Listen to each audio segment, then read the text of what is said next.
नमस्कार दोस्तों, स्वागत करता हूं अभिनेता ऑफिशियल न्यू में। हमारे चैनल पर पहली बार आए हो तो हमारे चैनल को सब्सक्राइब करें और वीडियो के लाइक करें। ये खबर है खेसारी लाल यादव जी के एक बवाल बोलबम सॉन्ग के बारे में, जिस बोलबम सॉन्ग का नाम है ए भोला जी। जी हाँ दोस्तों, जिस सॉन्ग का नाम है ए भोला जी, उसी के बारे में बहुत ही बड़ी जानकारियाँ देने वाला हूँ दोस्तों। वीडियो को पूरा देखें तभी समझ में आएगी हमारी सारी बातें आप लोगों को।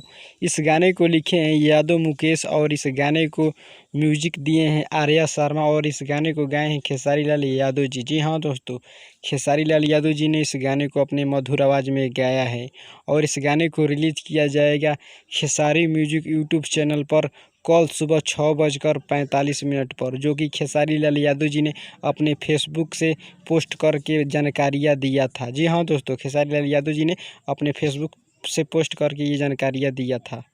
उम्मीद करता हूँ कि ये खबर आप लोगों को अच्छी लगी हो तो हमारे चैनल को सब्सक्राइब करें।